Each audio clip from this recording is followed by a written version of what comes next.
ఇశ్రాయేలీయుల కాలమైన దానియేలు గ్రంథము 70 వారాల ప్రవచనములో యేసు ప్రభు శిలువ మరణముతో 70 వారాలలో 69 వారాలు పూర్తయ్యాయి.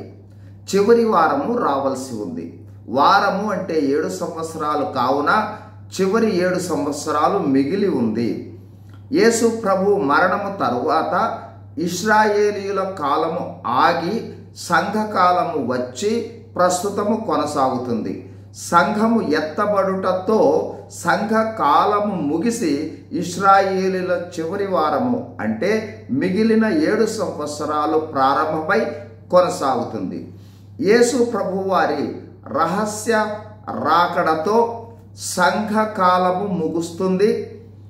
ఇశ్రాయేలీయుల 70 వారాల్లో మిగిలిన ఇశ్రాయేలీయుల 7 సంవత్సరాలు ప్రారంభమవుతుంది.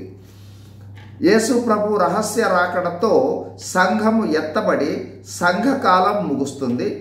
అప్పుడు 70 వారాల్లో మిగిలిన వారం అంటే 7 సంవత్సరాల ఇశ్రాయేలీయుల కాలము ప్రారంభమవుతుంది. ఈ 7 ఏండ్ల కాలము ఇశ్రాయేలీయుల రక్షణ కొరకై ఉద్దేశించిన కాలము, దేవుడు ఉద్దేశించిన కాలం. ఈ 7 ఏండ్ల కాలంలో సంఘము ఎత్తబడి ప్రభువుతో పాటు మధ్య ఆకాశంలో ఉంటుంది. ఈ 7 ఏండ్ల కాలంలోనే భూమి మీద శ్రమలు ఉంటాయి. ఈ 7 ఏండ్ల కాలంలో మొదటి 3.5 సంవత్సరములు సాధారణ శ్రమలు ఉంటాయి. చివరి 3.5 సంవత్సరములు మహాశ్రమలు ఉంటాయి.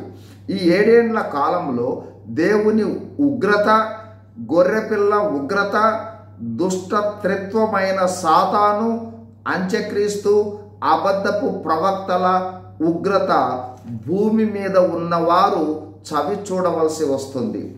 యేసు ప్రభు వారి రహస్య రాకడ ఆలస్యమవుతోందని బైబిల్ గ్రంథం వివరిస్తుంది. ప్రత్యేకంగా రహస్య రాకడకు గుర్తులు లేవు. ఎందుకంటే ఆయన దొంగ వలె అకస్మాత్తుగా వస్తాడు కాబట్టి. కానీ బైబిల్లో ఈ 7 ఏండ్ల శ్రమల కాల వివరణను బట్టి మరికొన్ని విషయాలు చకచకా జరుగుతున్నట్లుగా మనము గమనించవలసి ఉంటుంది. అవి ఇశ్రాయేలీయుల సమకూర్పు, అంత్యక్రీస్తు బయలుపరచబడుట, యెరూషలేము మందిర నిర్మాణము జరుగుట మొదలైనవి. God bless you. Thank you.